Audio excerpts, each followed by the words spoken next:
Good evening, the respected speaker for the day, Govind sir. My professional colleague, my council in the colleague, Revati madam, and also treasurer, and the distinguished delegates for the day. We are very happy to be here today to know about the very important part of the practice area, that is drafting of will. See, will normally we feel that practicing chartered accountants feel that it is the job of an advocate, but the drafting will not, the taxation part of it will not be taken care by advocates because they are not experts in taxation. So it involves both drafting as well as taxation. Amongst these two, taxation is a bit tougher and more technical topic, and hence we should take a lead in drafting the wills and also avoiding the problems, especially with the amendment of Succession Act in 2006, that is giving right to women members of the family. There are lots of litigations and drafting lacunae which have resulted in many litigations and uneasy environment. And beyond that, if the litigation comes, even the taxation also will, taxation matters also will be kept pending, and hence the delay in complying with the taxation matters, they will end up in paying penalties and interest also.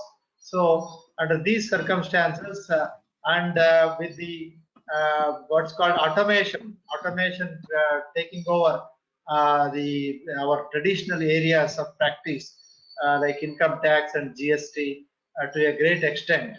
It is said that ours also, in our profession also, lots of our traditional works that we do through computers will be automated in a year or two, including the bank audits, income tax audits, or GST audits, and all these things. Under these circumstances, it is a very challenging time, and hence we have to enhance our knowledge and convert our knowledge into wisdom, and also take these challenges and convert the challenges into opportunities to see that our practice areas are widened and our own clients are given the services of what's called HF, Indo Undivided Family taxation, and also succession planning, and also will drafting. All these things are there, and these are this is a requirement at all places, be it metro city or tier 2 or tier 3 towns also. Everywhere a person at the end of the lifespan, he would like to write a will, and to avoid the complications in future amongst the legal heirs. So these are the practice areas which would fetch additional opportunities, and also give comfort to our own clients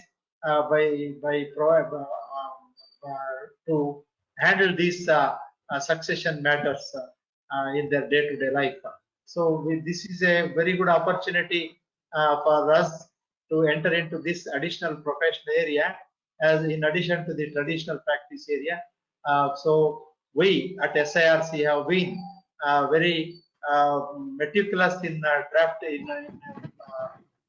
choosing the topics for the webinars, so that the members during this pandemic time are put to more knowledge, are exposed to more knowledge like this, and also the widen their professional practice areas. So with this, we have a very senior chartered accountant in CA Govind Agarwal sir today to enlighten us about the drafting of will, and also the taxation part of the post drafting of the will. So with this, I am very happy to receive you all. Today also the registration is so good. I welcome all the delegates for this webinar. I also welcome the speaker for the day, erudite and experienced Govind Agarwal sir from Indore to present his views on this day. before he takes over, I'd request Madam Revati to introduce the speaker to the audience for the benefit of the delegates. Thank you, and over to you, Revati Madam. Thank you, Panaraj sir.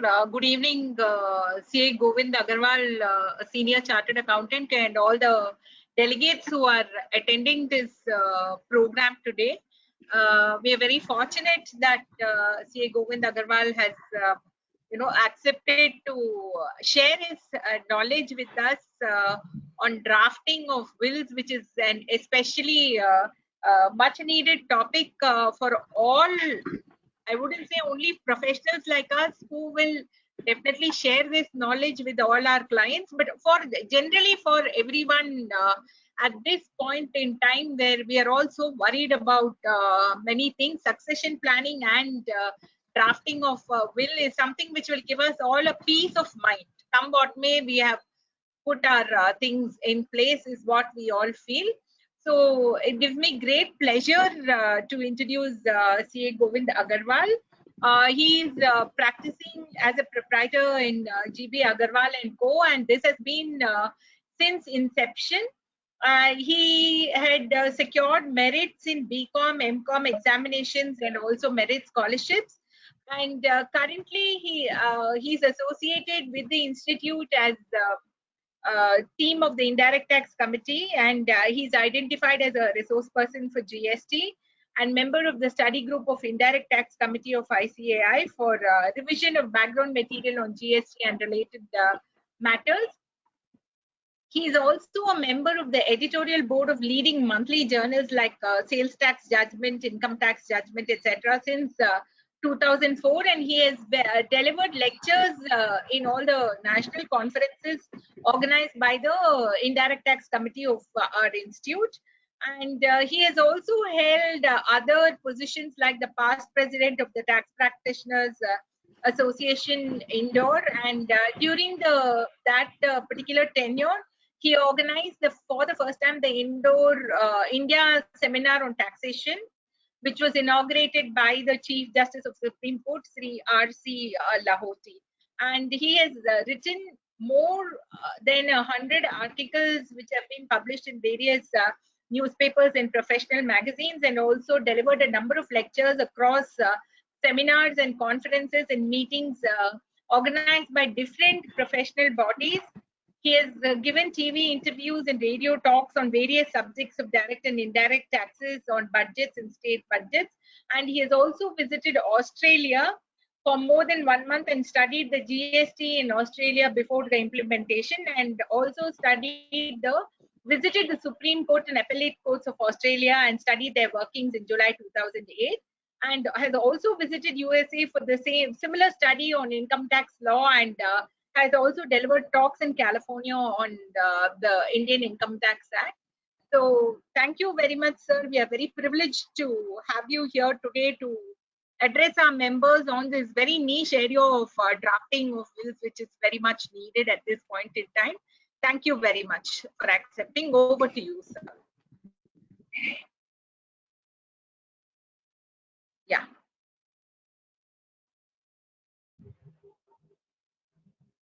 Govind sir, you can start. Yes, thank you, madam. Good evening to one and all. First of all, I wish to congratulate Chairman of SIRC of ICAI, CA Jaganpati, Vice Chairman CA Chinna Masthanji, Secretary Panna Rajas, the entire team for organizing this program on a very important topic, and all the participants for their interest shown in the subject. Today's topic on drafting of bill and tax planning issue is very relevant, particularly in present day situation due to COVID pandemic, where we are all facing unpleasant situation due to untimely heavenly departure of our near and dear ones. One thing is certain, that life is uncertain. With these opening words, I will like to start my presentation.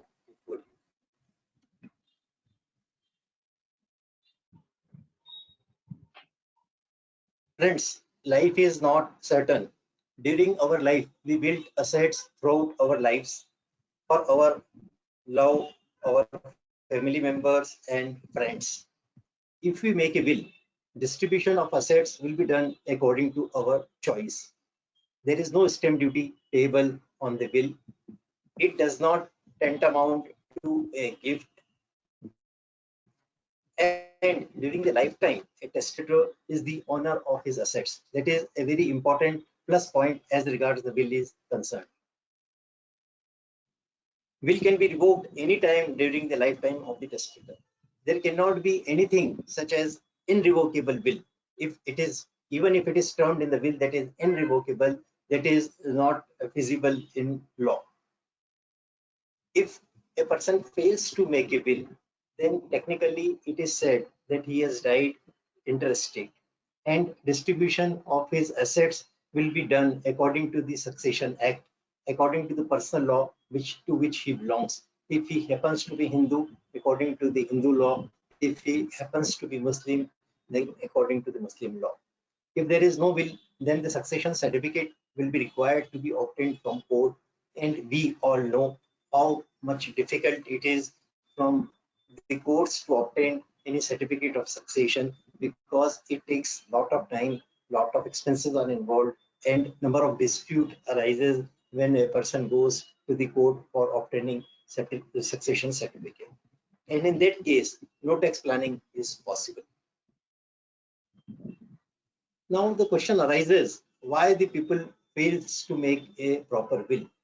We have seen from the Indian scenario that Dhirubhai Ambani, the father of the Reliance, and having a wealth of crores of rupees, failed to make a will. Similarly, Sanjay Gandhi, the son of Indira Gandhi, failed to make a will, and after his death in a plane accident, Indira Gandhi and Maneka Gandhi had a dispute of his assets, and they went to the court of law. Similarly, Rajneesh failed to make a will, and he left property worth of crores of rupees, and there were disputes on his death regarding the distribution of the assets.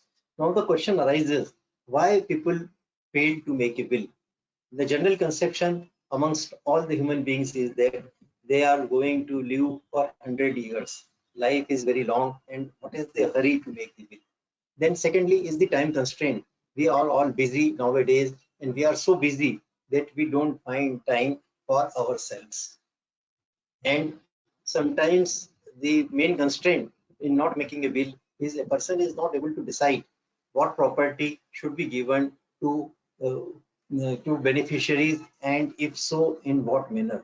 And sometimes he don't want to disclose all of his assets in the form of a will, so that it comes into light. Due to COVID-19 situation, in the USA has allowed online registration of will. It is something very new. My daughter and son-in-law, they are living in California, and they have informed me that the US government has implemented this registration of will online, and therefore a person living in the USA can make the will while sitting at home, and proper documentation is done online. We hope a day will come in India also when the persons will be able to make their will while sitting at home. Technology is changing very fast in India, and we are seeing that the government is also adopting the technology in a big way. Now, there are many statutes which are relevant as far as the drafting of will is concerned. The main provisions are Indian Succession Act 1925, which directly deals with the drafting and implementation of the will. Then Hindu Succession Act 1956, as pointed out by the Secretary also in the opening remark, that drastic amendments were made in the Hindu Succession Act by way of amendments in the year 2005, whereby the daughters were given a share in the property of the father, even if they are married, and the share is equal to that of the son. So that amendment has drastically changed the Hindu Succession Act and the way the Hindus have to plan their affairs. We will discuss this issue in detail in subsequent presentations. Then Hindu law is also very important, and we know that there are two schools of Hindu law, Mitakshara and Dayabhaga. As far as Muslim law is concerned, there is Shias and Sunnis, and their Muslim law is totally different personal law, and we will see in subsequent presentations that how Muslim law is different from other laws, and the personal law dominates the drafting of will and its implementation. Then Registration Act 1908 has a great bearing as far as the drafting of will is concerned and its registration is concerned. Section 2H of the Hindu Succession Act 1925 defines the will in the following words. Will means legal declaration. Here, the legal declaration is very important of the intention of a testator with respect to his property, which he desires to be carried out into effect after his death. Friends, in this definition, the words which are highlighted have their own importance, and we will discuss about those legal words in detail. Now, the persons forming part of the will are, in the case of a building, we see there are pillars which gives the foundation to the building. In the case of the will, these are the four pillars, the foundations which gives the strength to a proper will. And first of them is the testator. Testator means a person making the will. Then comes the beneficiary, in whose favor the properties are bequeathed. Then witnesses. There should be at least 2 witnesses in a will. Then the executor. And the executor is the person who is supposed to distribute the assets of the testator after the death as per the directions given in the will. Now, an important question arises is, who can make a will? The answer to this question is given under section 59 of the Indian Succession Act. Any person capable to make a contract. As a student of law and as a student of CA, we have learned that under the Contract Act, any person who is of sound mind and who is not a minor can enter into a contract. Similarly, a person who is of sound mind and who is not a minor can make a will. Male, female, deaf, and blind. Blind can also make a will, and there is a special script for the blind. They can read the script, barely script by their finger touch, and they can know what is contained in the writing and the script, and therefore the blind can also make a will.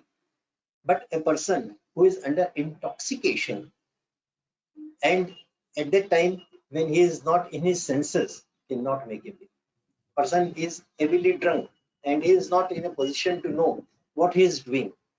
Then if such a person, and at that time he makes a will or he signs a will and it is proved in the court of law, then while making the will he was intoxicated, then that will not be a valid will. Any person who is under Guardianship Act can make a will only when he attains the age of 21 and not the age of 18 as in the case of normal persons, because a person who is under Guardianship Act becomes major for many legal provisions at the age of 21 only. Now, a second important question which comes in this sequence is, who can be the beneficiary under a will? Now, any person who is capable to hold property can be a beneficiary. Means under a will, the benefit of property is given to the beneficiary. Then when the beneficiary becomes entitled to accept the will, the property under the will, then it is necessary that that person must be capable to hold the property. A person who is minor, who is lunatic or Hindu dietary or any juristic person can be a beneficiary. We have seen in number of cases that a person out of their religious feeling gives donations through their will to the charitable institutions or to the deity of their family wishes or to whom they worship. Property can be given to relative or it can be given to non-relative. There is no bar in the law that the property in the will should be given to the relative only. If the person is not happy with the relatives, he can give the property to non-relatives. Recently, we have seen in the newspaper that in Singapore, a wealthy person has given all his property to the nurse who was serving him during his old age, and he excluded all his relatives who had not taken any care of the deceased person during his illness, and therefore uh, that lady became the multimillionaire overnight. Friends, we have seen that in this COVID pandemic, lot of religious charitable trusts and NGOs have done great job, and they have served the mankind like anything. A person can give his property or any amount to any of the religious trusts, charitable institutions or NGOs through the will. They can be the beneficiaries in a will. Now, an important person in the will is a witness. Any person who is of strong mind can be a witness. But the important thing that he should not be blind, because a blind person cannot see that the testator has signed the will, and therefore a blind person cannot be a witness. Preferably, witness should not be a beneficiary, because then there will be conflict of interest. But if the beneficiary is also a witness, then as per Hindu law, and if the person happens to be Hindu or a Hindu or a Sikh or Jain or Buddhist, then there is no bar. But if he happens to be of any other community, then the property which is given to the beneficiary and that beneficiary also becomes the witness, then he will not be entitled to the benefits given under the will. And if the will is uh, challenged in the court of law, then it is not desirable that the beneficiary and witness are the same persons, because there will be conflict of interest. Therefore, it is always advisable, apart from the law which is applicable to Hindus and the other caste, that the beneficiaries should not be made witness, because there will be a conflict of interest if the beneficiaries are made witness in the will. There is a general misconception that the witnesses should know the contents of the will, or that the will should be read out before the witnesses. But as per law, there is no requirement that the witnesses should know the contents of the will. The law requires that there should be at least 2 witnesses. There may be more than 2 witnesses, but if there are not 2 witnesses or there is only 1 witness, then the will not be a valid will. Therefore, precaution must be taken to ensure that there are at least 2 witnesses. There can be more than 2 witnesses. There is no problem in it. An executor can be an attesting witness. There is no bar on an executor on becoming a witness to a will. As I have said, will is not valid without proper witnesses. Testator's mental capacity and intent is the thing which the witnesses may be called upon to make their statements in court of law if the will is disputed in the courts. Witnesses and testators must sign the will at the same time. It is not possible that a person makes the will and say his friend or his family members takes the will to the witness residence, and the testator remains at his home, and the witnesses signs the will at their own residence without the presence of the testator. It is so because the witnesses are witnessing the will in the way that the will was signed by the testator in his presence. It is a very, very important thing.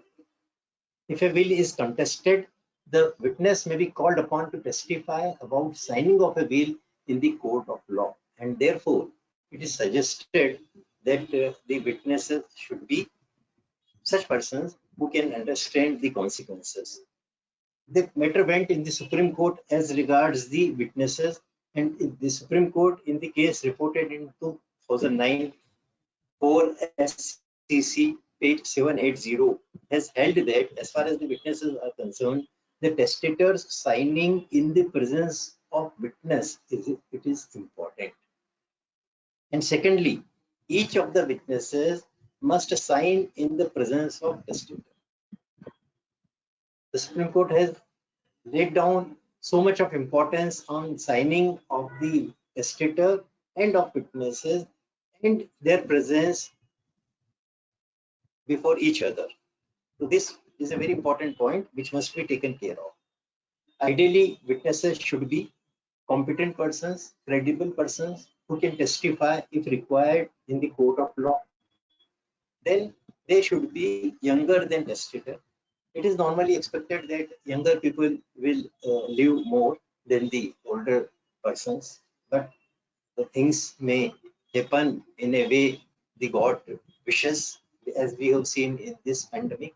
But it is suggested that younger than testator should be the persons who should be the witnesses. Then witnesses can be credible relatives, friends, family doctor, advocates, tax consultant, chartered accountant of the testator. They should be the persons of utmost faith, will not misuse his powers. Then another important person which comes in this sequence is the executor. Executor is the person who is appointed by the testator in a will, who distributes the property after testator's death as per his wishes mentioned in the will. He is the person who is entrusted with the responsibility of executing the will according to the wishes of the testator, and therefore this person must be of very, very confidence to the testator. Here it is also important to note that during the lifetime of the executor, during the lifetime of the testator, the executor need not know the contents. But it is important that the consent of the executor must be obtained beforehand. Because if the person is appointed as an executor and he is not informed and his consent is not taken, and when the occasion arises, he refuses to act as an executor, then a vacuum will be created. And if there is only one executor, then the beneficiaries will have to approach the court of law for appointment of an executor. Then again, lot of time, energy, and expenses will be incurred from obtaining the order of the court. A copy of the will can be given in a sealed envelope to the executor so that he can open the envelope on the death of the the testator and execute the will according to the directions given in the will. Executor should not be a minor. There can be more than one executor, and in case more than one executors are appointed, then there can be two possibilities. Then they can be given the powers to execute the will jointly, or it can be so provided in the will that this particular person will be the executor in the first instance, and in case it so happens that he is no more, then only the second person will act as an executor. And if there are more than one executor and no specific conditions are specified in the will, then they can jointly act as an executor, or any one of them with the consent of others can act on behalf of the executors.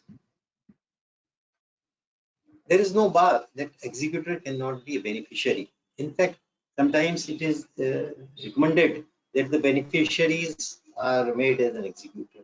Suppose a person makes the will in favor of his major son, and he feels that his major son is capable of executing the will in a proper way, that then he can name that son as a beneficiary also of the will and as an executor of the will also, and therefore they can be the same persons. If there is no executor in the will, or executor fails to accept the responsibility, if no consent of the executor was taken previously, the court may appoint the executor, and he is technically called as the administrator. There are certain court cases which has held that if a person has given his consent as to act as an executor, then he cannot disown his liability subsequently without the permission of the court.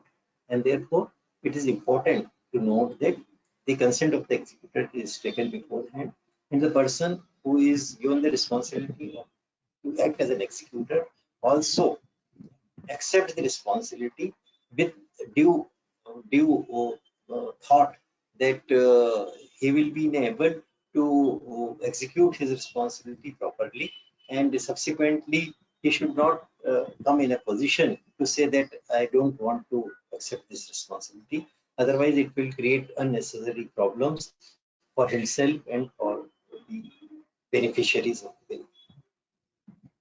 If there are more than one executors, power can be exercised by anyone unless otherwise stipulated in the will. Now the important question which comes is, which properties can be bequeathed by will? Any property which is owned by the testator can be subject matter of will. Property which is owned by the testator and which he is capable of disposing of can be the subject matter of will. It can be movable property, it can be immovable property. But in case the testator happens to be the karta of the HUF, now the question arises whether, being the karta of the HUF, he can dispose of whole of the property of the HUF. The answer is no, because as a karta of the HUF, he is there in a fiduciary capacity. He is holding the property on behalf of all the family members, and therefore he cannot give away the property of the HUF by his own will. Likewise, in the case of partnership firm, suppose a person is the working partner in the firm and all other partners are sleeping partners, and he is managing all the affairs of the firm. Even then, he cannot make the will of all the properties of the partnership firm, because he has an interest limited to that of his share in the partnership, and other share belongs to the other partners. But here the important question arises is whether a partner in a firm can, by will, transfer his interest in the partnership as a partner in favor of his legal heirs and compel the other partners of the firm to accept the legal heir, his legal heir, after his death as a partner. The answer is no, unless otherwise stipulated in the partnership deed to this effect. The other partners cannot be compelled by the person making the will to the extent that his legal heirs will be taken as a partner, because after all, we as a chartered accountant know that a partnership is a mutual agreement between the partners, and unless a partnership deed specifically states that on the death of any of the partner, his legal representatives or legal heirs will be taken as a partner in the firm, then this type of stipulation in the will not be binding on other partners. In the case of a trust, a trustee is holding the property of the trust as a as a trustee and not as a beneficial owner, and therefore he cannot dispose of the property of the trust in his will. Likewise, a director of a company cannot dispose of the property of the company by his own will. Which properties can be bequeathed by will? Nowadays, a tenanted property is also a valuable property. Suppose a person is having a tenancy rights in a property, and he wants to continue the tenancy after his death. And therefore, he makes a provision in the will that after his death, his legal heirs, say his son, will become the tenant of the property. Whether it is physical, then we will have to examine the local rent control act of that area and the tenancy agreement. If these two provides that the legal heirs can be a tenant, and then only the landlord can be compelled to accept the legal heirs of the deceased as the tenant. Otherwise, in my humble opinion, the landlord cannot be compelled to accept the legal heirs as the tenant. Then the matter will be of dispute, and ultimately the court will have to settle the dispute. But as a matter of right, by making a provision in the will that the legal heirs will be the tenant in the event of death of the testator, the tenancy rights will automatically be transferred, will not be the case. Likewise, the property of leasehold property, the provision of the lease deed will be important. And if the lease deed provides that on the death of the lessee, the lease can be transferred in favor of the beneficiaries as per the will, then only the property will be transferred. Otherwise, as per the provisions of the lease deed, the things will take its own course, and these will be the matter of litigation. Friends, an important point which comes here is whether a member of the HUF family, co-partner, is able to transfer his co-partnership interest in the HUF by way of will. So after amendment in the Hindu Succession Act 1956, a Hindu can make a testamentary disposition of his interest in the HUF. Friends, as I said earlier, Karta cannot make a will of the whole of the property of the HUF, but a co-partner, to the extent of his interest in the property of the HUF, can make a will in favor of any person of his choice. So there is a line of demarcation between the two, which must be clearly understood. Now, the question arises is there any prescribed format for will? In practice, we see number of times our clients comes and they ask for a format of gift deed, a format of partnership deed, a format of will. Friends, we must avoid this type of practice, because as we have seen number of times that the clients, in order to save money and the drafting charges, they draft the deeds according to their own wishes and lands up in problem. I have seen the cases in which the gift deed of a HUF is drafted in a way that a gift is being given to an individual, and the department has treated the gift made by the donor in favor of the donee, which was intended to be made to the Karta on behalf of the HUF as an individual gift in favor of the Karta, because the gift deed was somewhat format fill up the blanks gift deed. So therefore, it is always necessary that it maybe gift deed, maybe partnership deed, or more importantly, will, it should be tailor made and not a format type of drafting should be done. So no particular format in the law is prescribed for will, nor any technical words are required to be mentioned in the will. It can be in any language, preferably in the language known to the testator.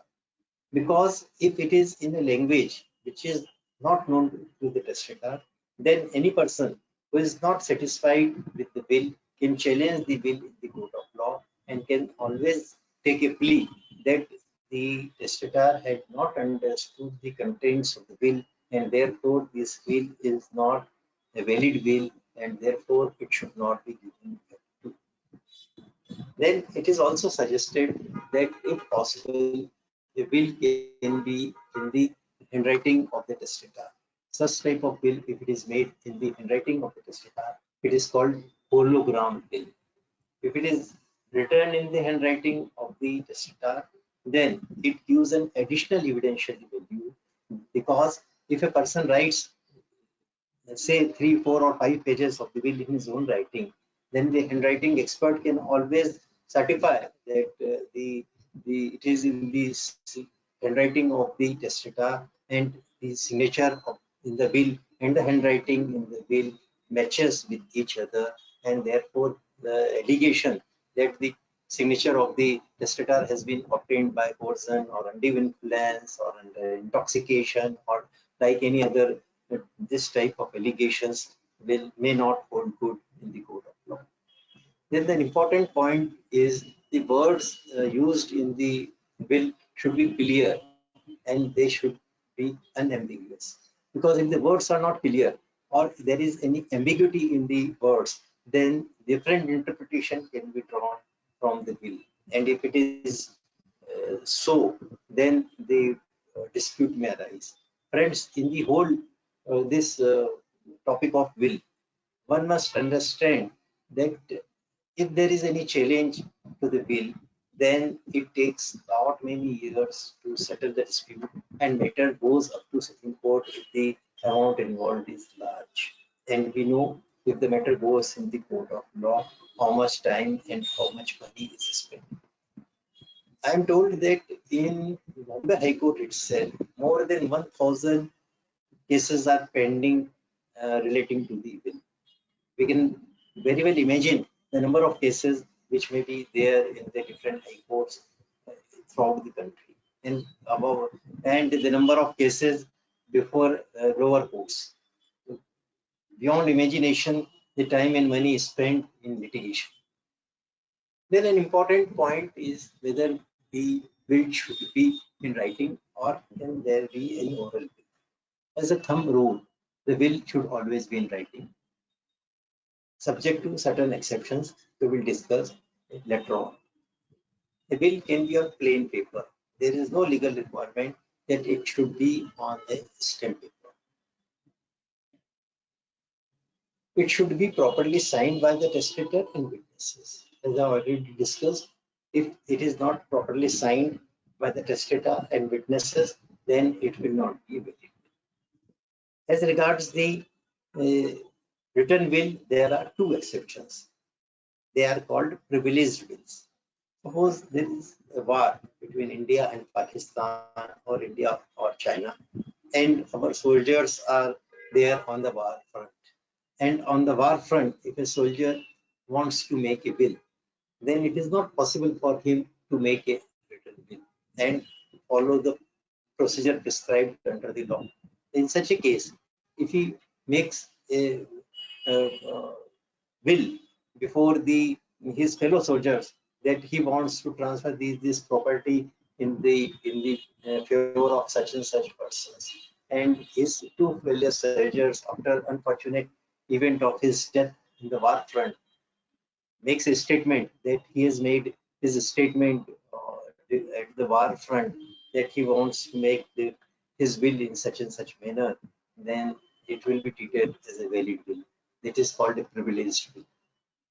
Under Muslim law also, there can be an oral will. But normally, as a rule, the will should be a written will. Now, the question arises is whether the registration of will is compulsory.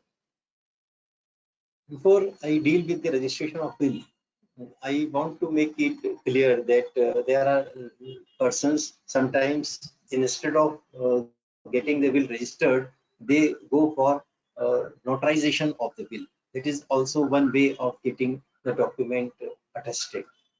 A person can write a will on a plain paper. There is no requirement that it should be on a stamp paper. But if a will is written on a stamp paper, it gives more authenticity to the will, because on a stamp paper, the name of the person who has purchased the will is mentioned. The date of this stamp paper is also mentioned therein.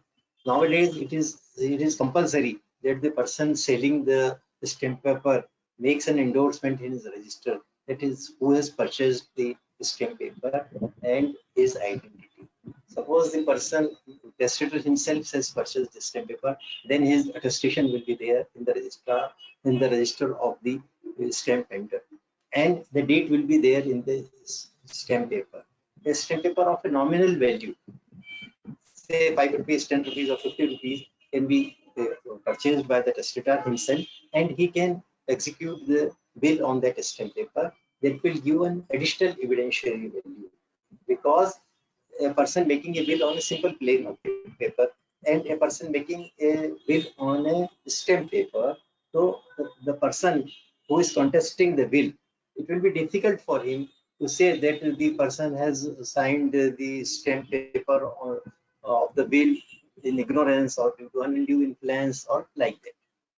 Secondly, if the bill executed on a stamp paper is got attested by a notary public, then also it gives more weightage to the bill, because public notary also gets the signature of the testator in his register, and he puts his stamps and certification that the person has signed is in presence. So that gives more value to the bill. And finally, if the bill is registered, then it gives much more value, evidentiary value to the bill. Now, the registration of bill as per the Registration Act 1908 is not compulsory. The Registration Act 1908 contains the documents which are required to be compulsory registered under the Act, and the bill is not there, which automatically means that registration of bill is not compulsory. It is at the option of the testator. An important point to be noted here is that the registration of a bill can be done anytime, as per Section 40 of the Registration Act 1908. What does this anytime means? Means, can it be done after the death of a testator? It is something which sounds unique, but it is permissible in law. The registration of a bill can be done even after the death of the testator, and in that case, the person who is named as an executor in the bill will have to show to the registrar that the testator is no more. For that, he can produce the death certificate. He can show that he is the executor in the will by documentary evidences, and that he is authorized to get the will registered. And in that case, the registration of will can be done as per law, even after the death of the testator. Secondly, registration of the will can be done during the lifetime of the testator in two ways. Suppose a person wants that his will should not be read by anyone. Then, in such a situation, he can ask the registrar to register the will in a sealed envelope. And in such a situation, the registrar will keep the will in a sealed envelope under his custody and make an entry in the registers specified for that purpose, and will take on record the signature of the testator and the witnesses. And in such a situation, that envelope, sealed envelope, can be opened by the beneficiaries or the executor on the death of the testator. It is also permissible in the law that the registration of the will in a sealed envelope is also possible. The person who are afraid that his will should not be come into notice anybody during his lifetime can go for this option also. Registration is not compulsory even if the bequest in the will involves immovable property. There is misconception amongst a few that if the property involves immovable property, then registration is compulsory. It is not so. A very nominal fee for registration is payable in the register office. In the state of MP, it is about 500 rupees. It varies from state to state, but normally it is not more than 1,000 rupees or so in other states also. And there is no correlationship between the value of the property involved in the will and the fee payable for registration. Registration fee payable in the registrar office is fixed, and that is very nominal, even if the value of the property covered in the will runs into crores of rupees.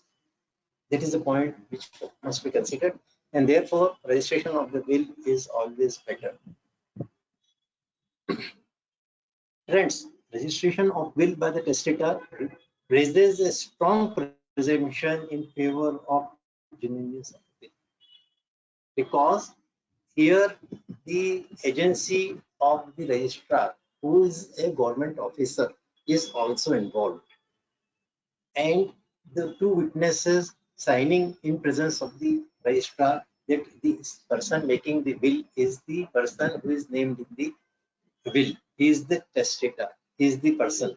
And then, as per the Registration Act, we will see subsequently the photograph of the persons is required to be taken on record, and thumb impression of the person is taken on. And therefore, the registration of will by the testator, there is a strong presumption in favor of the genuineness of the will. And if it is challenged,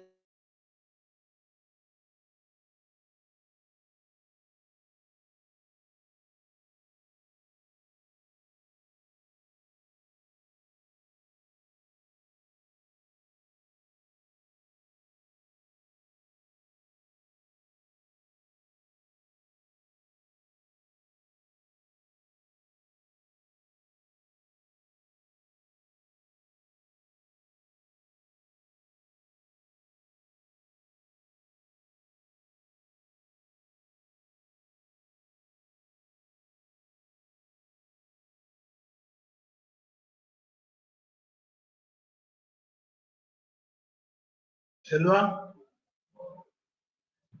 Seems speaker is offline. I'll just check with him, sir. Yes.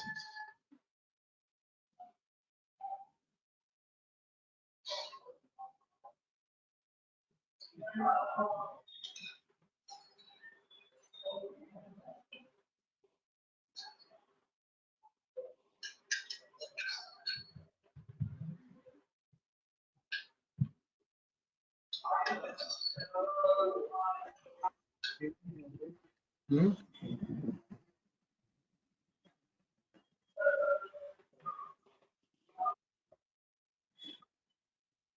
Sir, present rights is given, sir. You can start. Yes.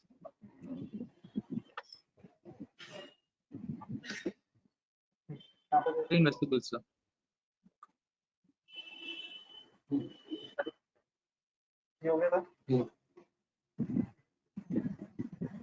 Good.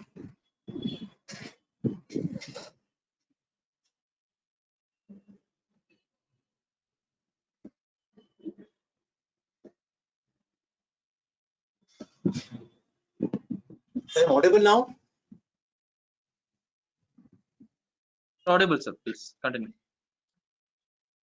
I'm audible now? Yes, sir. Yes, Yes, sir. sir. Audible, sir. Yes, sir, you're Yes, sir. audible. Okay. Okay. So, should I take up this 24 number slide or before that? From this, you can. After 24, You are up to dealing with 23 this slide, I was audible. audible I and think you should start off from registration of will. Whatever is there on the Okay. screen now. Yeah. Okay, just a minute. This registration of will, this or is before over. that? This is over. This From is here. over. Next. Next, sir. Next. Yes, here, sir. Here. Before that, I was audible. Yes, sir. Yes, You're sir. audible. One slide Okay, prior. okay.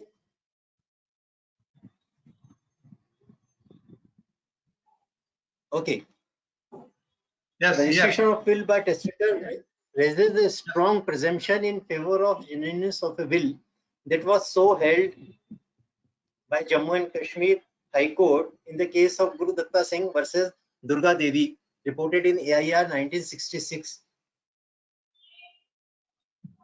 Now, on the other side, if the will is not registered by the testator, an adverse inference cannot be drawn that the will is not genuine. As I mentioned earlier, that the registration of will is not compulsory as per law, and therefore, if the testator decides not to get the will registered, then simply because the will is not registered, an adverse inference cannot be drawn that the will is not genuine will. That was so held by the Supreme Court of India in the case of Ishwara Devi Narayan Singh versus Kanta Devi, reported in AIR in the year 1954 at page 280. So we have to see the both coins, both sides of the coin. That will, if it is registered, it gives more evidentiary value, but at the same time, the will is not registered, it cannot be said that it is not a genuine will. Now, friends, this brings me to the procedure for registration. The will should be registered with the appropriate registrar. What does the appropriate registrar means here?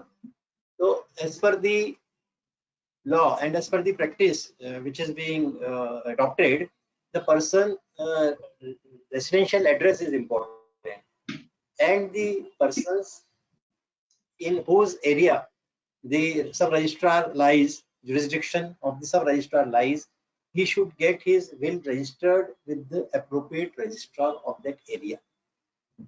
And for registration, as per the amendment in 2001 in the Registration Act 1908, is passport size photographs of the person with, making the will is required, and his fingerprints are required. And in the same way, the photograph of and the fingerprints of the witnesses are also required in the registrar office.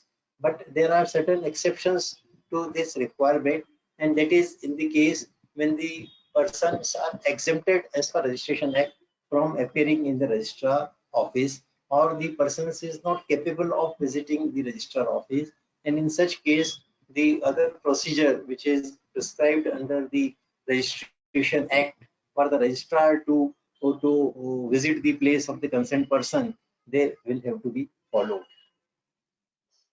Now, the advantages of registration of the will are that it gives a protection against theft, tampering, and destruction of the will. Suppose a will is not registered and it is kept, and a flood comes, or a fire takes place, or any other thing happens, or it is lost, or it is theft, then it will be difficult for the legal heirs to have in their hand anything to prove that they are the beneficiaries as per the will. Protection against litigation on the issue of fraud, undue influence, unsound mind. If the will is registered, then for the opposite party, it will be difficult to say that at the time the will was executed, the person was under intoxication, or he was under undue influence, or he was not in his senses, or his signatures have been obtained with undue influence of person. No stamp duty is chargeable for the registration of the will, irrespective of the value of the assets in the will, as I have disclosed earlier. Friends, we chartered accountants know that if there is any partnership deed and there are minor changes in the partnership, then we go for a supplementary deed of partnership. Likewise, if executing a will, there are minor changes in the will, then the testator can, instead of redrafting the whole will, can go for a codicil. If the testator finds that he has left any property to mention in the will, or after executing the will, he acquires new property, or he changes his mind as regards the contents of the will, then instead of amending the going in for the new will, he can go for a codicil. Codicil can be attached to the original will. In fact, when a codicil is executed, it becomes part and parcel of the original will. Codicil should be signed and witnessed in the same manner as the will, but it is not necessary. Then the witnesses in the codicil should be the same as that in the will. Witnesses in the codicil can be different than the persons who have witnessed the original will. If the original will is registered, then it is advisable to get the codicil also registered in order to avoid any kind of legal disputes. Now, friend, question arises is, what is the process? Then writing of a will its registration, and then its declaration, and in case there is a need for probate, to go for the probate. We will examine when the probate is required. First of all, we will like to examine what is probate. So probate is something, copy of will certified by seal of a competent high court. Suppose a person is living in the city of Hyderabad, then the jurisdictional high court will certify the will under his seal and signature, and then certification will be called as a probate. It establishes the authenticity and finality of the will. There is a difference between probate and succession certificate. Sometimes they are used interchangeable, but it is not so. Probate is a certificate of will given by competent high court when there is a will.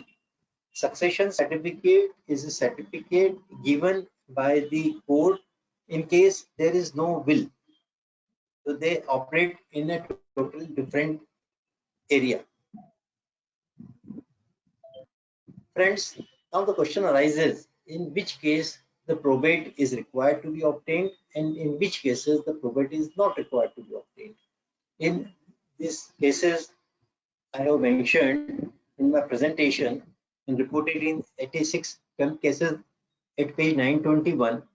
It has been specifically mentioned that probate is not compulsory except in the following two cases, and those cases are a will made by a Hindu executed within areas under jurisdiction of High Court of Mumbai, Chennai and Kolkata.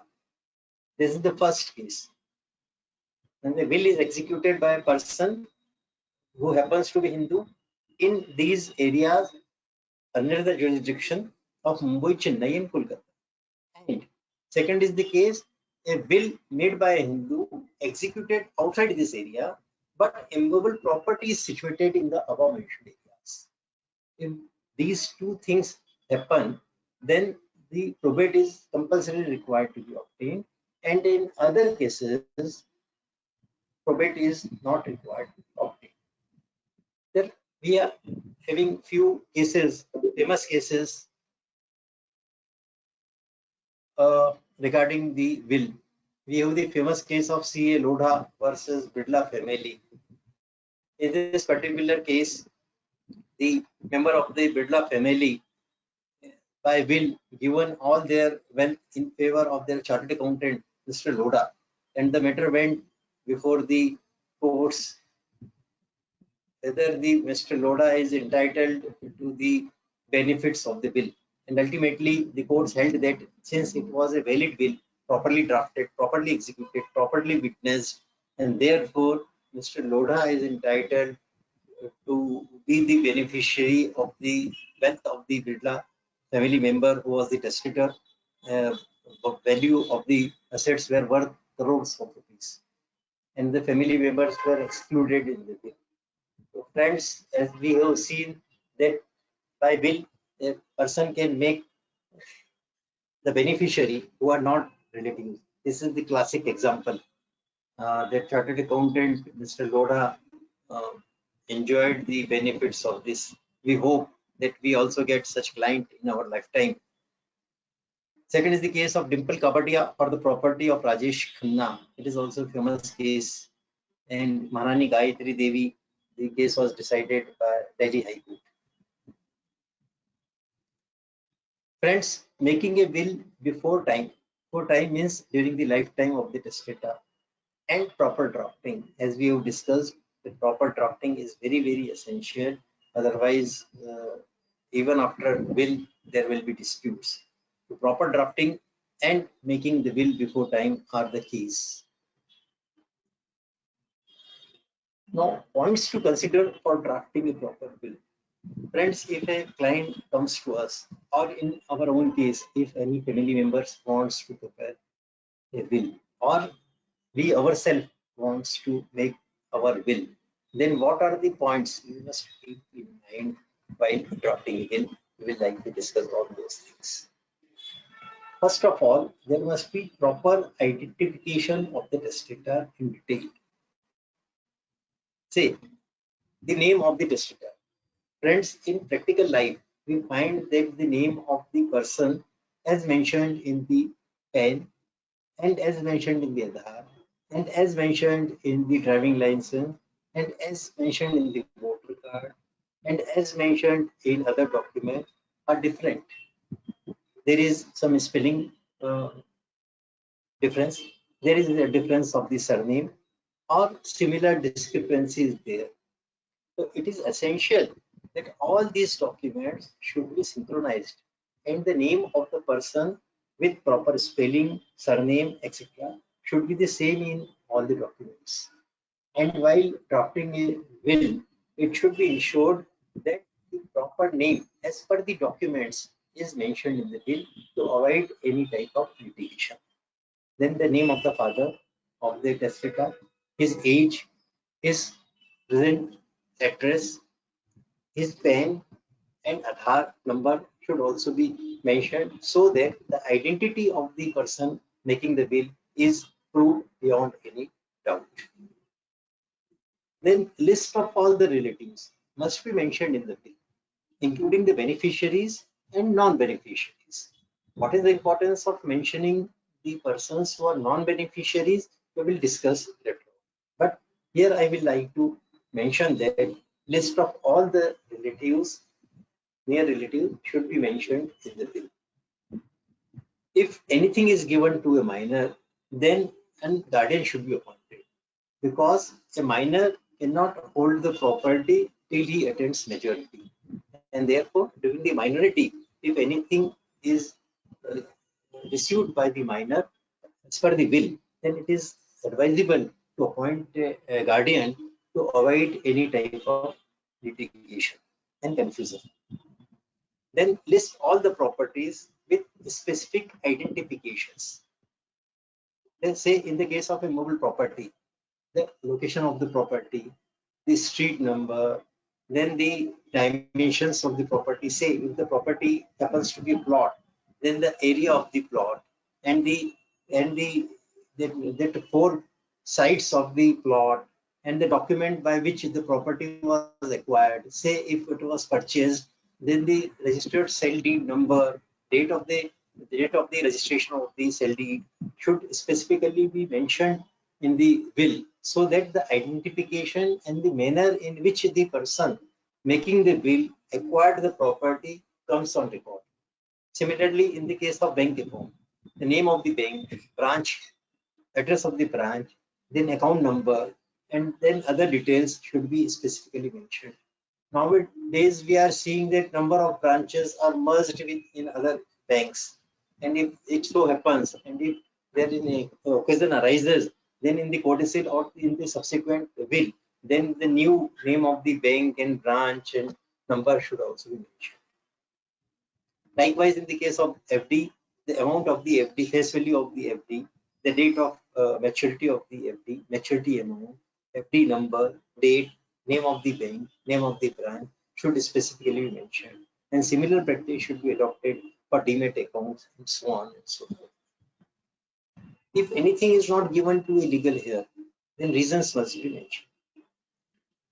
It is possible that a person has given sufficient money to the daughter at the time of marriage in the form of jewelry, in the form of cash, in the form of property, and even after the marriage, substantial amount was given by way of cash or jewelry or other forms, and the person making the will does not want to make anything for the daughter, or he is not in the mood to make the daughter as a beneficiary in the will, then he must specifically mention in the will that for these reasons I am not giving anything to my daughter. Similarly, if a person is having two sons, one son is living with him, other son has already separated from him, he has given sufficient amount of wealth to him at the time of his separation, he is living apart, then he must mention specifically that he is living apart. He has given sufficient money to him during the course of his residing aside, and now by this will he is not giving anything to him, or for any reason he is not willing to give anything to any of his relative, then he must mention that specifically in the will, so that the dissatisfied relative may not challenge the will in the court of law, that the will is obtained by fraud by the person who is the beneficiary in the will, and I have not been given anything since the will is not as per the wishes of the testator. I have already discussed this. It is advisable to keep 2-3 copies of the will at different places. This is so because when the person is no more, and if the will is not traceable, then the beneficiaries will be in trouble. Therefore, it is advised that the number of copies of the will can be made out. One can be kept in the locker, one can be kept with the executor. If the testator wants that the executor should not read the will during his lifetime, then it may be given to him in the closed envelope. It may be given to trusted family members, friends, spouse, etc. If the will are registered, then each will should be signed by the testator and witnesses on each page, so that each will is complete in itself. If it is registered, then certified copies of the will can be obtained with the registrar and can be kept at different places with different persons of confidence.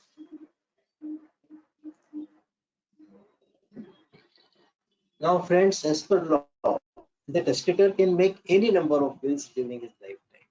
There is no bar that he can make such number of wills in his lifetime.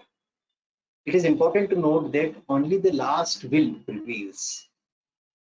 Whenever a person makes a subsequent will, all other previous will automatically cancels. And for this reason only, it has been specifically mentioned in my presentation and in the law also that each will must be properly dated and it must be properly witnessed so that it takes the legal shape. It is advisable that if will is registered, that subsequent will, if any, should also be registered. It is also to be noted that assets goes with attached liability, if any, in the normal course, unless otherwise restricted. For example, nowadays number of persons are taking home loan or car loan or any other vehicle loan, and if there is any outstanding EMI on that property, and as per the will, that property goes to any person, then in the normal course it goes along with the liability. The beneficiary cannot say that I will acquire the property, but I disown the outstanding EMI as on the date of death of the testator. It is not possible.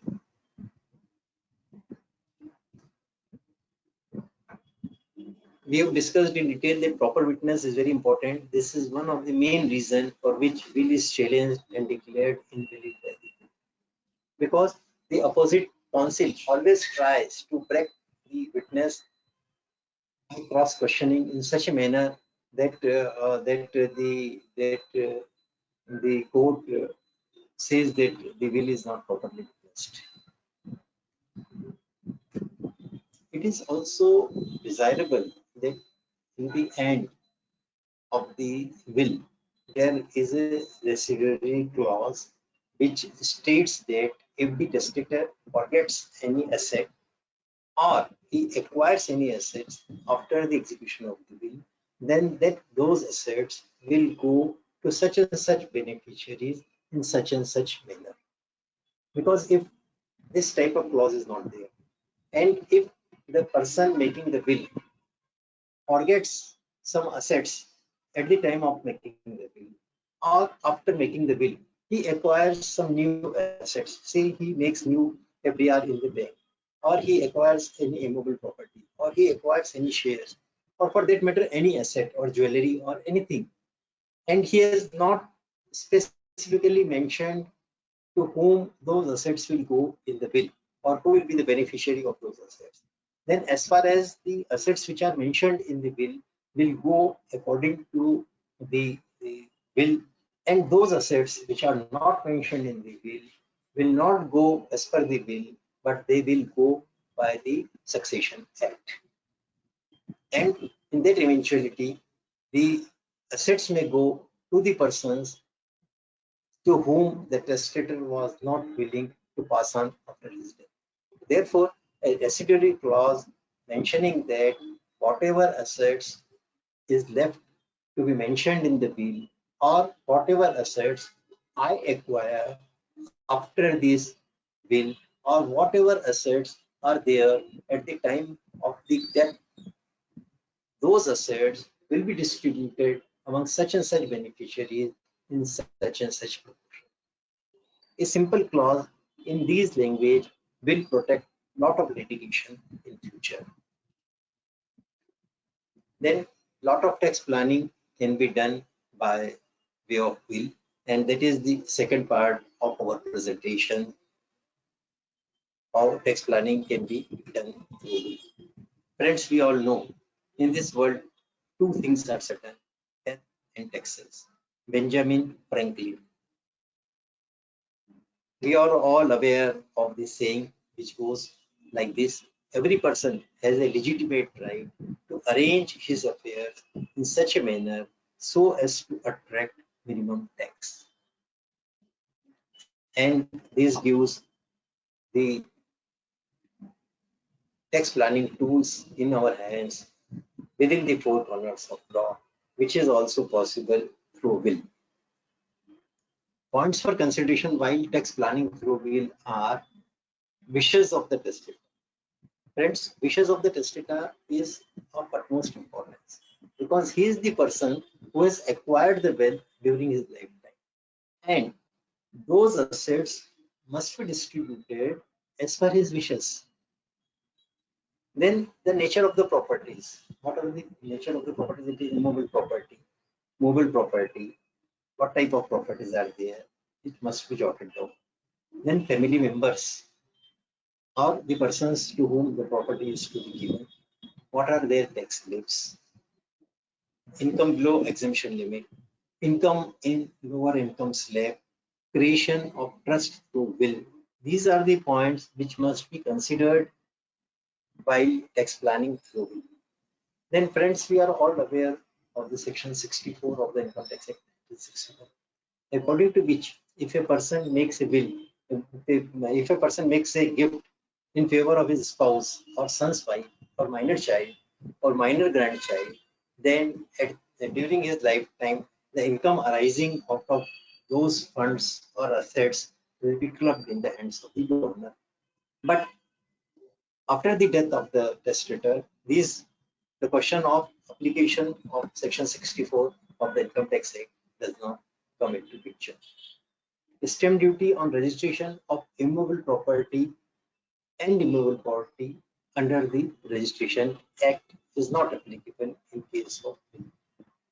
Friends, we are all aware of section 56(1)(7) of the Income Tax Act 1961, according to which if any asset is given by any person to a non-relative, and in a year the value of which in the hands of donee exceeds 50,000 rupees, then it is treated as income from other sources in the hand of the donee. But if the property is given by a donor to a non-relative through will, then the provisions of section 56(1)(7) will not be applicable, because these transfer of assets through will is not tantamount to gift. No income tax is payable on it, no stamp duty is payable on such transfer. Now friends, we all know that tax planning can be done through will in case of house property. House property can be self-occupied or it can be rented.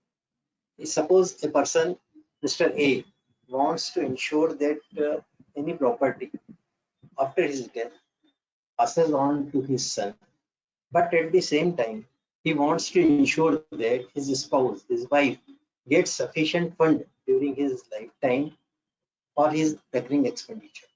He can make a provision in the will that this particular asset or the let out property will be transferred as a beneficiary to my son after my death, but my son will be under an obligation to make a payment of say 50,000 rupees per month to my wife during her lifetime. In such a case, say the rent of the property is 1 lakh rupees, then the son will be required to pay 50,000 rupees per month to his mother during her lifetime, and that will be a charge on that asset.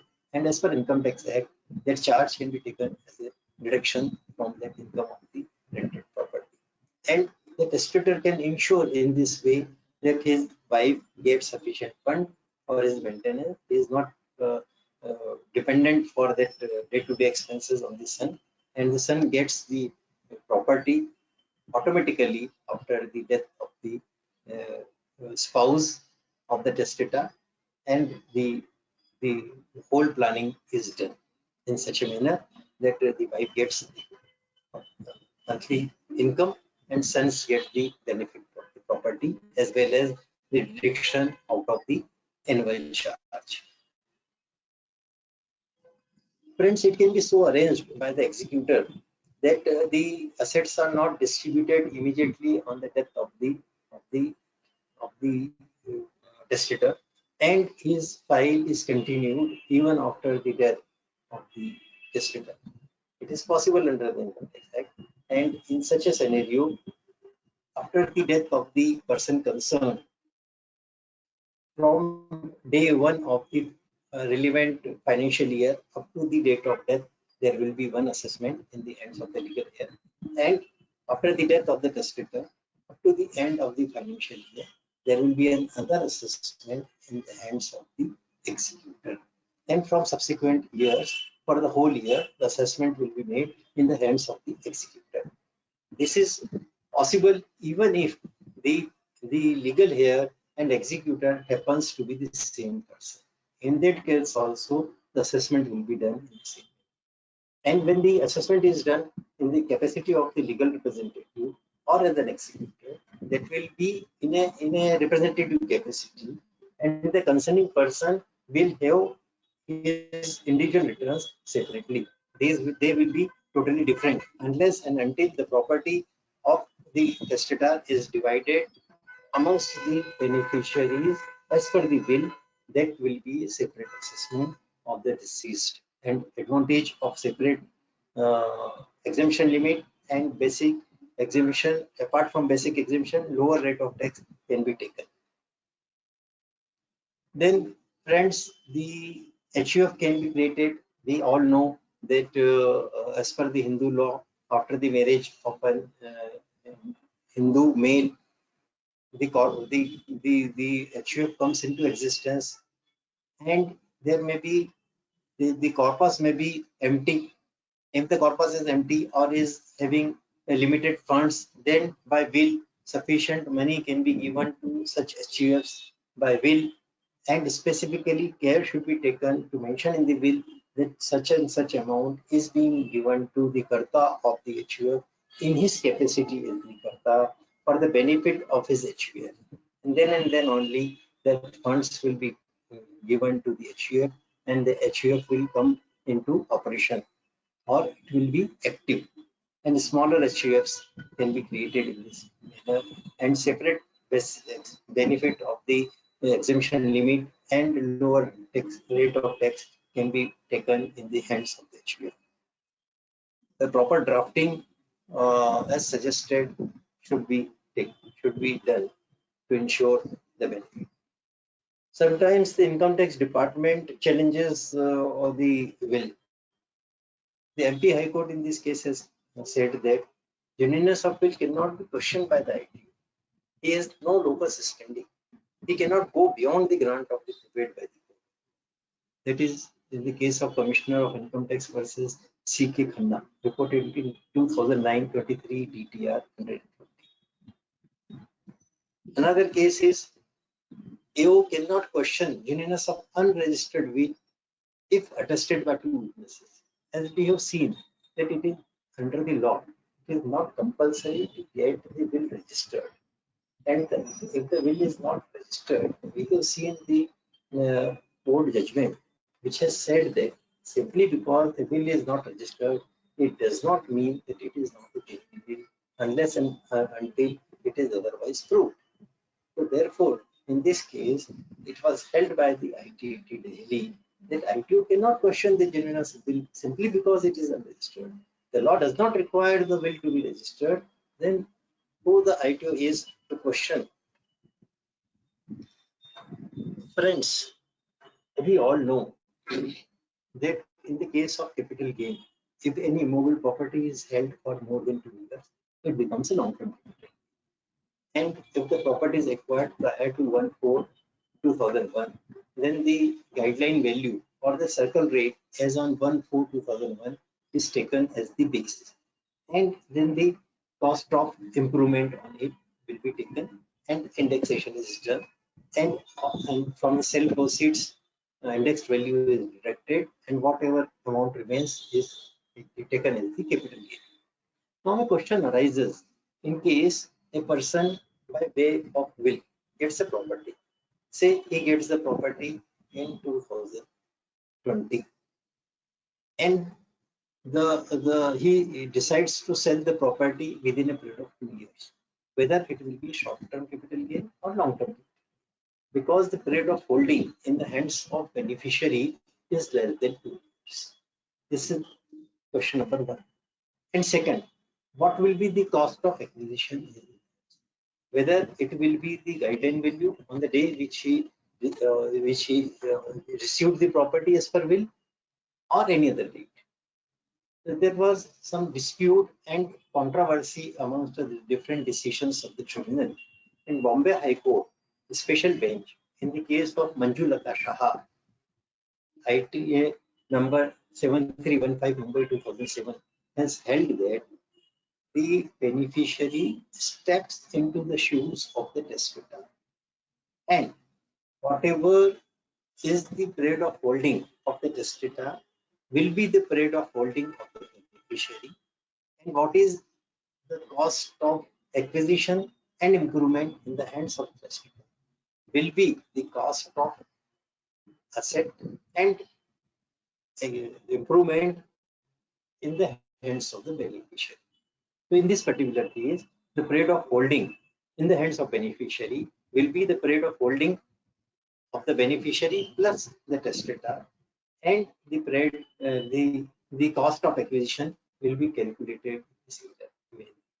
And therefore, we can see that in such a case, the benefit of long-term capital gain and benefit of indexation can be very well taken. Now a question arises, as we have seen that the beneficiary steps into the shoes of the testator. But if the testator himself has acquired the property, then what will happen? In such a case, then the period of holding in the hands of the beneficiary will be the period of holding of the previous testator, and the cost of acquisition will be the cost of the previous testator. And therefore, the benefit can be taken by the beneficiary in such a way.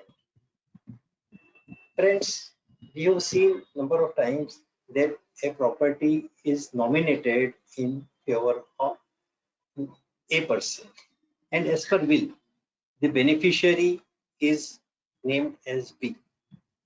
Now dispute arises, who will get the benefit? There is general misconception amongst the number of persons that the person who is nominated in the document as the nominee becomes the sole owner of the proceeds of the property. Now, I will discuss three important case laws in this. Nomination in LIC is in favor of A, but the testator, as per his will, thought it fit to give the benefits of that LIC policy maturity in favor of D. Now the matter went up to Supreme Court. Say in this case, Sarbati Bai is the A and Usha Devi is the B. Now, since the Sarbati Bai says that I am nominated in the LIC policy, I will be entitled to the proceeds of LIC policy. Whereas Usha Devi says that I am the beneficiary as per the bill, therefore I will get the benefit of the LIC policy. The matter went up to Supreme Court, and the Supreme Court, in the case reported in AIR 1984 at page 346, has specifically said that the person who gets the money as per the nomination gets the money in a fiduciary capacity, and he does not become the owner of the proceeds simply because he was nominated as a nominee. The property must go to the person who is the beneficiary as per the bill. Similarly, is the case in a bank account. Here it was dispute regarding an FDR. FDR was nominated by the concerned person in favor of A. But as per the bill, the benefit of that particular FDR was given in favor of B. The matter went to the Supreme Court. In this case, Ramchandra Talwar, and the other family member was Devendra Kumar Talwar. And the Supreme Court held that the benefit of the FDR must go in favor of B. Similarly is the case of NSC. This matter also went up to Supreme Court, and the court decided that the benefit of the NSC proceeds must be given to the person who is the beneficiary in the bill. It is reported in 246 ITR 306. This is the general rule as far as nomination is concerned. But friends, what is the position as regards shares and securities under the Companies Act? As per section 109A of the Companies Act, old Companies Act 1956, and now section 72 of the Companies Act 2013. Subsection 3 of section 72 reads as, notwithstanding anything contained in any other law for the time being in force. That is the non-obstante clause. Friends, as a chartered accountant, we know that once this non-obstante clause comes into force, then all other provisions takes a back seat. And therefore, whatever we have discussed by way of Supreme Court decision in relation to LIC policy, in relation to FDR, in relation to NSC, whether those provisions will be applicable in case of shares and debentures or securities, the answer is no, since there is non-obstante clause in subsection 3 of 72 of the Companies Act. The Bombay High Court in these two cases has held that since there is this clause is there in the company law and the nomination is in favor of a particular person, then that particular person becomes the beneficiary of those shares and securities by virtue of these clauses in the Companies Act, and therefore general provisions of nomination will not be applicable. And for this purpose of registration under the Companies Act, there is a form, that is form number SH13, which is required to be submitted with the companies in duplicate, and wherein the original holder of the shares and securities names the person to whom he wants to nominate. In case he wants to nominate the person who is a minor, then we have to name a person as a guardian. And if these documents are registered with the registrar of companies, then the shares will be the property of the nominee in case of death of the original holder. Friends, I will like to give a practical tip on these issues. At the time of drafting, if proper care is taken and the person to whom the testator wants to be the beneficiary of the FDR, LIC proceeds, NSC, or the shares of the companies, then he should synchronize the nominee of those assets as per the nomination form and as per the will. Then the whole problem will be solved. The person A, if he wants to give the benefit of those assets in favor of his son, say major son, yeah, elder son, So then in such a case, he should name the elder son as a nominee in all those cases. And in the will also, he should name the elder son as the beneficiary. Then number of problems, number of disputes will be solved by simple taking this precaution while drafting the will and by filling the nomination form. And if there are any differences, then the testator can, during his lifetime, sort out these differences and synchronize the things so that there may not be any problem in future.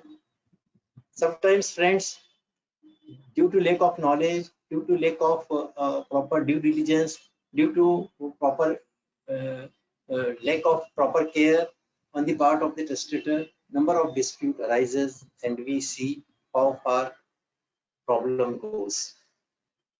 Now, the friends, we have seen that the will should be drafted in clear words. The words should not be ambiguous. But if there are cases in which the will is not properly drafted, the words are not clear, the words are ambiguous, the plain reading of the will does not suggest the wishes of the testator, then what the court should do. So there is a famous doctrine which says that the court should place itself in the armchair of the testator if required. If required means when the words of the will are not clear. That's called armchair doctrine for interpretation of will. Judges will put themselves into the shoes of the testator, sit on the armchair of the testator, try to visualize what the testator was thinking while drafting the will, and will try to give his intention while drafting the will into effect.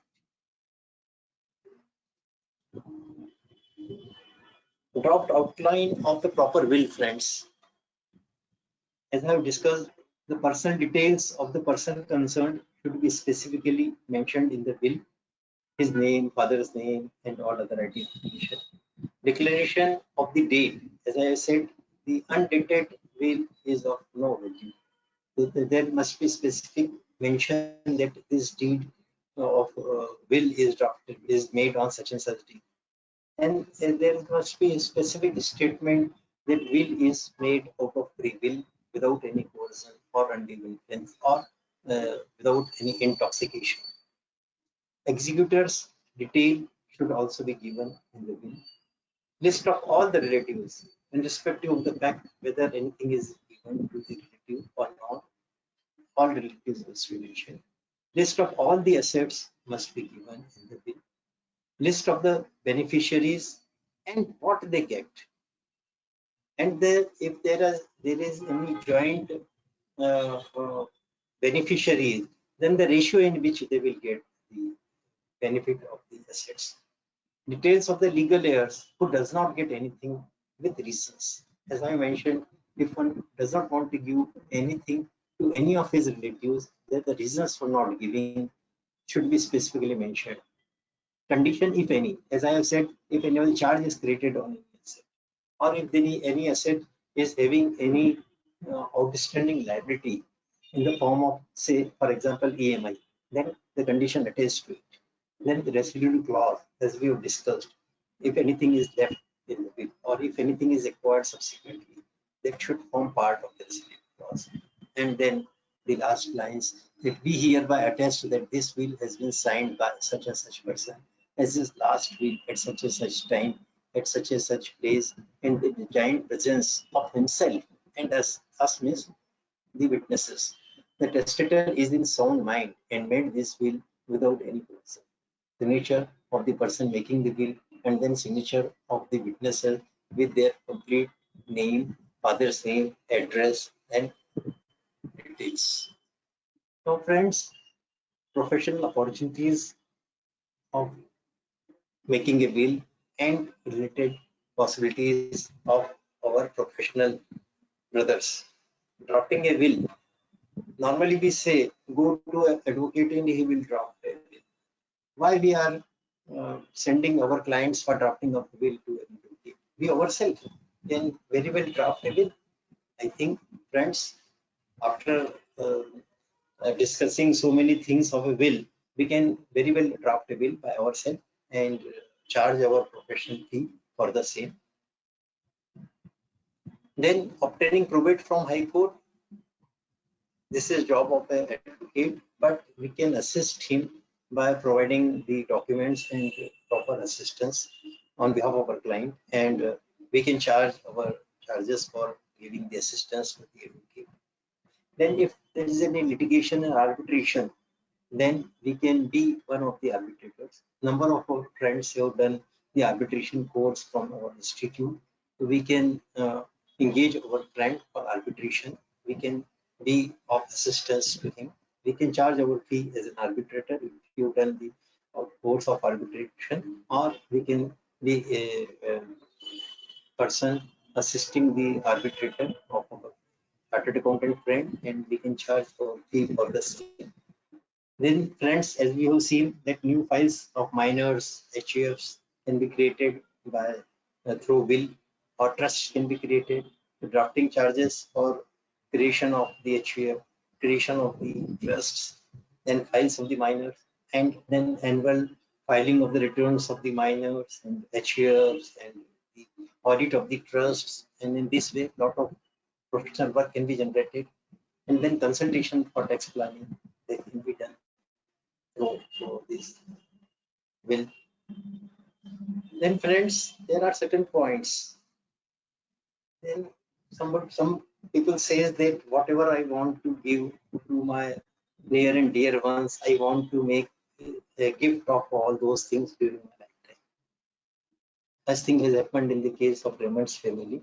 We have seen in the newspaper and WhatsApp and media that these senior citizens of Raymond's family have given away all their wealth to their younger generation by way of gift. And after receiving the gift, they become the younger generation become the owner of the assets. And these senior members of Raymond's family have to move to a flat since they were not the owner of the assets anymore.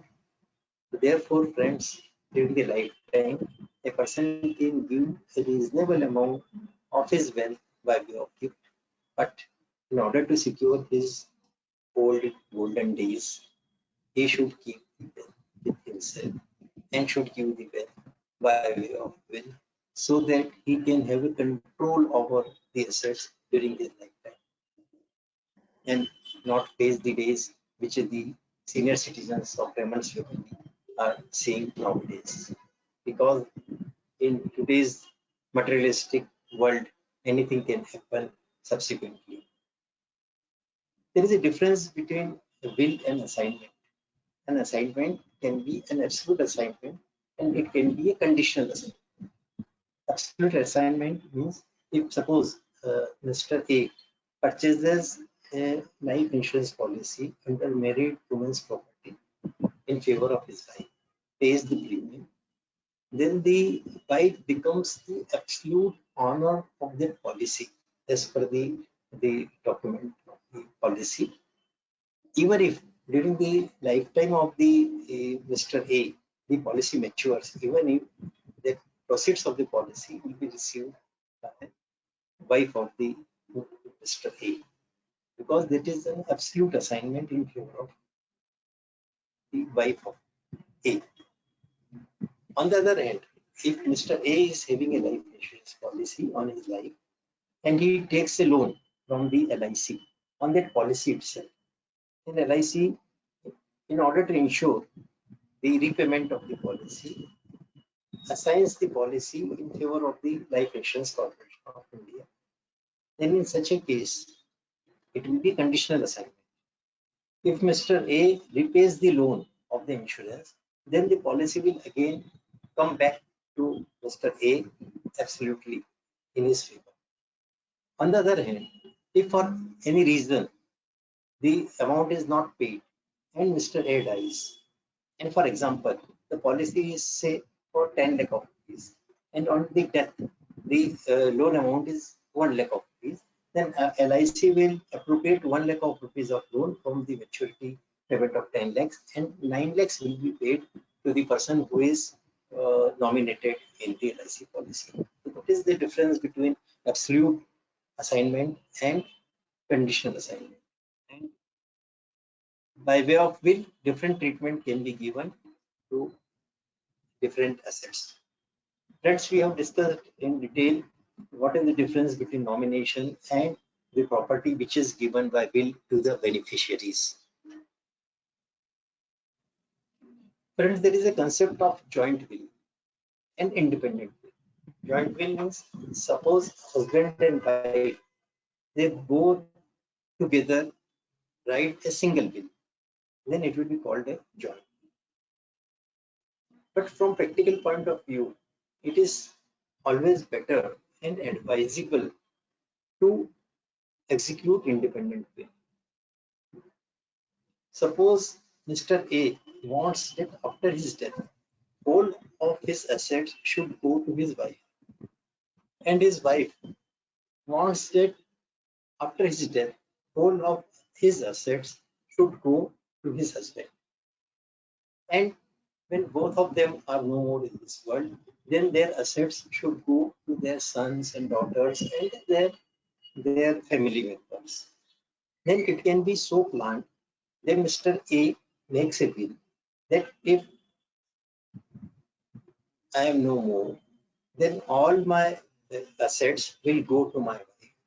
And if it so happens that my wife dies before me, then these assets will go to my son, daughter, son-in-law, granddaughter, and so on and so forth. And likewise, the wife can make it. It is always better and advisable to make independent wills. If joint will is made, there number of ifs and buts come into play, and there may be legal problems in such type of will. Friends, a number of times a question arises that a property is in the sale deed, the name of two persons are mentioned. For example, a property is purchased by Mr. A. He has given the whole amount for purchase of the property. But in the registered document, along with the name of A, the name of wife is also mentioned. As a student of income tax, we know that simply by mentioning the name of the wife, he does not become the beneficial owner of the property, because as per the income tax balance sheet, Mr. A has provided the whole of the sale consideration and the cost of registration, etc. So therefore, for all practical purposes, income tax purposes, and when wealth tax was there, A was liable to make the payment of the taxes in respect of the property, and wife was simply a name in the sale deed. So there is a misconception that automatically the second named person will become the owner of the property. But in order to avoid any type of dispute subsequently, it should be specifically mentioned in the will that the second named person will be the owner, beneficial owner of the property in the event of death of the first person. Similarly, in the case of bank account, suppose there is a joint bank account and the whole of the money belongs to A, and the name of the second named person, say wife, is given for the sake of convenience in the bank either or survival. So the bank will make the full payment to the any of the persons, or in the case of death of the husband, to the wife. But in the will, if it is specifically provided that this is the joint account in my name and in the name of my wife, the funds belongs to me only. But in the event of my death, the whole of the amount in the bank account will belong to my wife. Then things will be more clear and free from doubt and free from any litigation. Friends, there are recent developments. There is fast changes in the world. Things are changing very fast. Nothing is certain in this world. Change is the law of nature. And in the recent past, the changes are taking very fast.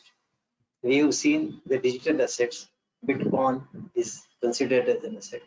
Gmail password, secure face, these are considered as the digital assets nowadays. Friends, time will come, or even in today, we will can find wills mentioning that these digital assets will be should be transferred to such and such beneficiaries in such and such manner. We should take care of such digital assets of the testator also. Friends, while my visit to USA, I found that there was the concept of living wills in the US. It is very popular in US. In our country, it is not at present a reality. A bill is pending in India as regards living will. A living will is a will in which a person specifies his wishes to be carried out during his lifetime. It sounds something surprising, but it is mentioned in such way that unfortunately, if the person goes in coma, or suppose in recent times in COVID pandemic, we have seen that the persons have gone on ventilators. Then in living will, the person specifies that if such and such thing happens, that such and such medical treatment on these bases, on these hospital, by these doctor should be done on that person.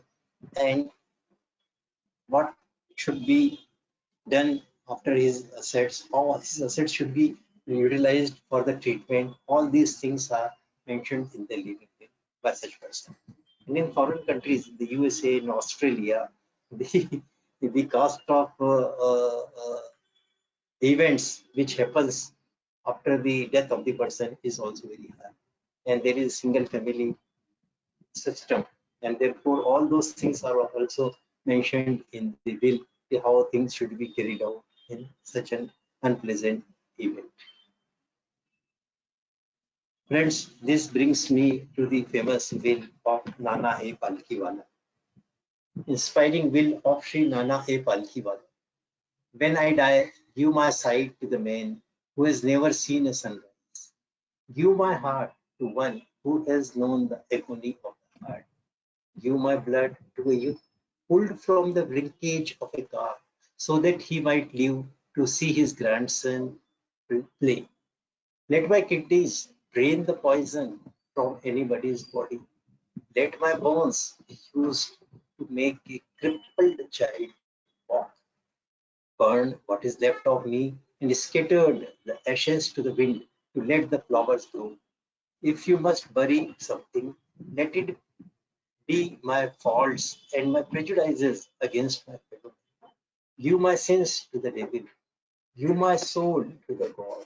If you wish to remember me, do it with a kind deed or word or someone who needs you. If you do all I have asked, I will live forever. Nana Ebalki. Friends, with these words, I thank one and all for giving me this opportunity, to present my views on the topic of drafting of will and tax planning through will. Friends, I will like to share over here that I have tried to present the things in a simple way. And as I have said, that will is a very complicated and matter, and it is the court of law which decides how the will should be interpreted in one way or the other. And if there are any dissatisfied relatives, then the matter goes into the court. If there is a will, there is no insurance that there will not be any dispute. When there is wealth, there is likely to be disputes. When there is a will, there is likely to be a dissatisfied relative. And when there is likely to be a dissatisfied relative, there is likely to be a dispute. And therefore, in order to avoid the dispute, whatever steps we can take, whatever steps we can advise our clients, whatever steps we can take ourselves for our family members and ourselves, I would try to suggest all those things. But ultimately, uh, I can say that precaution is better, as is said in the case of medical science, that prevention is better than cure. Here is also a case, if we take proper precautions, we can avoid a lot of disputes and unpleasant things in the family in future. With these words, I conclude my conclusion. Thank you very much. Some questions are there. Will you be able to take it up, sir? Yes, sir. Silva, can you share the questions? Yeah. Shall I read it for you, or you can read also? Yeah. Yes. Whether the beneficiary can be an executor along with other executor, yes. As I have said in my presentation, that executor can be a beneficiary along with other executors. There is no bar in the act. In the event of executor ceasing to be alive, what happens to the will? As I have suggested, that the executor should be younger than the testator. But if unfortunately the younger person dies before the testator, then it is suggested that there should be more than one executors, so that this type of eventuality can be taken care of. But if there is only one executor and he dies before the testator, then the beneficiaries will have to approach the court of law for a letter of administration, and the court will appoint an administrator who will act as an executor in that case. Can we give an asset to a friend, non-relative? Will it be considered a gift? No, not at all. As I have given the example of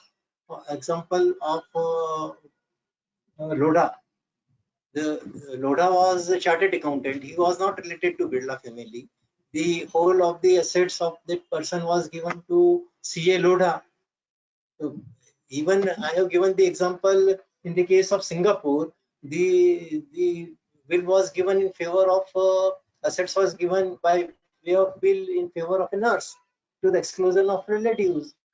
If a person is having a self-acquired property, he is the sole person who can decide whether to give to relatives. In foreign countries, even the beneficiary are animals, pet animals. In USA, the beneficiaries are animals. Can Muslim make will? Would that impact succession as per Sharia law? Yes, a very good question. A Muslim can make a will, but as per Muslim law, he can make only 1/3 of his property by way of will. 2/3 of the property of the Muslim will pass on according to Sharia law. And if you want to make the will more than 1/3, then we'll have to take the consent of the legal heirs. Whether inherited property can be a subject matter of will. It will depend whether the inherited property is acquired by the testator in his capacity, individual capacity, or as a capacity of a karta of his HUF. If he inherited the property in his individual capacity, then he can be subject matter of will. If he acquired the property as a karta of his HUF, then he can will only his portion of the property, that is the co-partnership interest in the HUF. Can karta of the HUF execute will in respect of the HUF property? No. Certainly, because the karta of the HUF is holding the property of the HUF in a fiduciary capacity. Suppose he is the karta and the property of the HUF is 1 crore. He cannot make the will of the whole 1 crore in favor of somebody. What will happen to other co-partners? That will be detrimental to the interest of other co-partners. That is not allowed under the law. Can an insolvent write a will? Can he bequeath his liability? The will is in respect of the assets, and along with the assets, if there is liability, they can be given. But only liabilities cannot be given by way of will. Can a will be revised? If so, which prevails over other if the witnesses are different? As I mentioned, that a will can be revoked by writing a codicil or by writing another will, and only the last will prevails.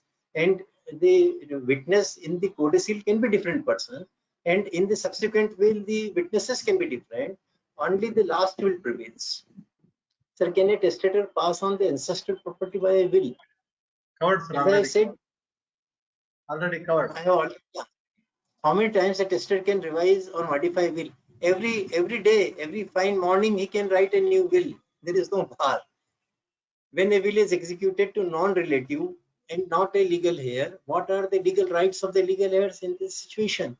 In that situation, they will have to prove that will is not out of coercion or undue influence or intoxication. Otherwise, we have seen in the case of Lodha, the case went up to the highest court and it was decided in favor of CA Lodha. A will was registered. After that, unregistered will was created, changing the beneficiaries and property allocation. But the second will remained unregistered. Is the second will and last will valid? Yes. Second will and last will is valid. When a will was made, the executor was a minor. Executor was a minor. During execution, he became major. Executor should be a major person since he is given an obligation to execute the will. What is if the testator is illiterate? Then he cannot read a will or write. But in that case, there should be a specific declaration in the will that the contents of the will has been made known to the testator, and he has understood the contents of the will. There must be a declaration to that.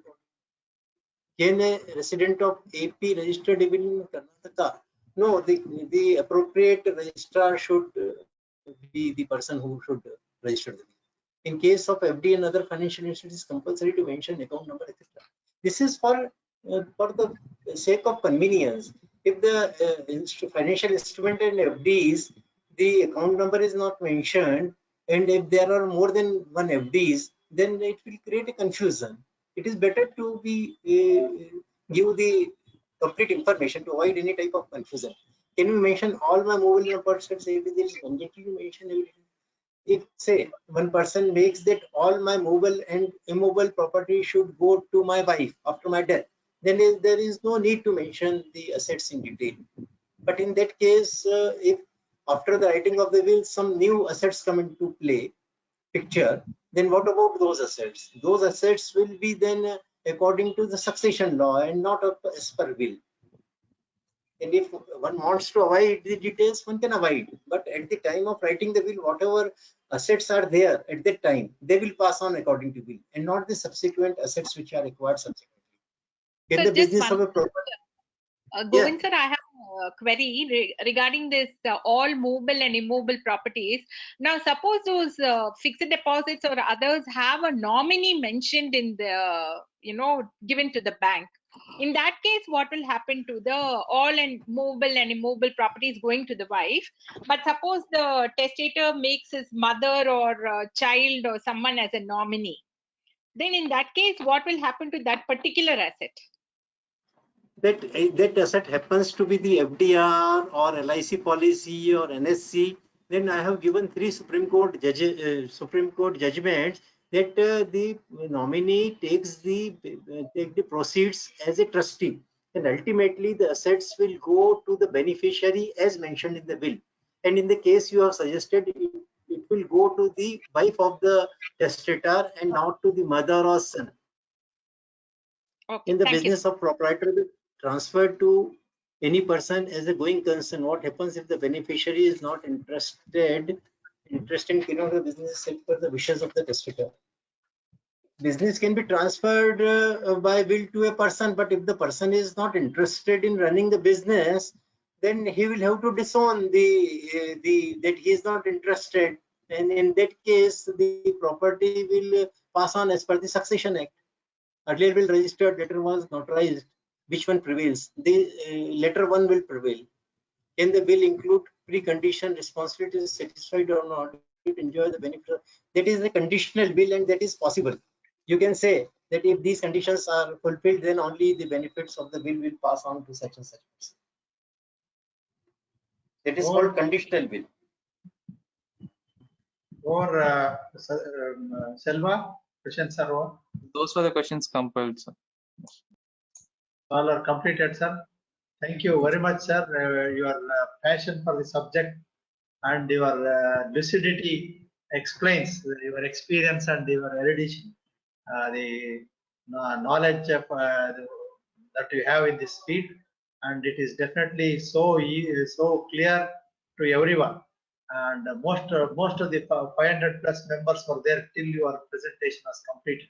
So that shows that you could arrest the audience till the end, at this age also. Thank you very much for your time and your. I am thankful to my son for assisting me in preparation of these slides. Thank you all for giving me a patient hearing and giving me an opportunity to share our views on the subject. Thanks to your son also, sir. He is also a CA. And thank you, madam. I thank the chairman of SIRC for this program. And also I thank all the delegates who are here in good numbers. And this is a big inspiration for us to do such programs in different areas of professional practice. Thank you, back office of SIRC, and also the technical hero, Mr. Selva. Thank you, one and all. Have Thank stay you. Thank you. stay home. Good night.